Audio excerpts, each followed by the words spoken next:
Abbott آباد سے خبر شامل کرتے ہیں۔ ممبر صوبائی اسمبلی سیدہ شہلا شعبانو نے شیخ البانڈی میں پانی کے دیرینہ مسئلے پر محکمہ پبلک ہیلتھ ایبٹ آباد کو طلب کر لیا۔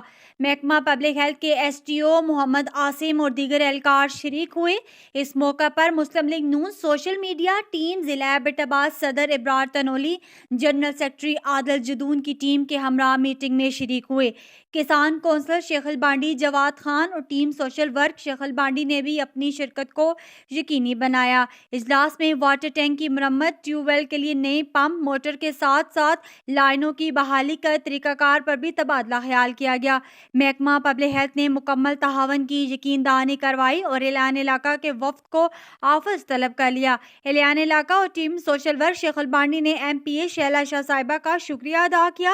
اس موقع پر ایم پی اے شیلا شاہ نے کہا کہ ہم سب اپنی عوامی خدمت کے سلسلے کو آگے بڑھانا ہے۔ عوامی مسائل حل کرنا اصل ہمارا مشن ہوگا۔ انہوں نے کہا کہ جہاں بھی شہر کے مسائل ہوں، میری ممکنہ کوشش ہوتی ہے کہ میں انہیں حل کروں۔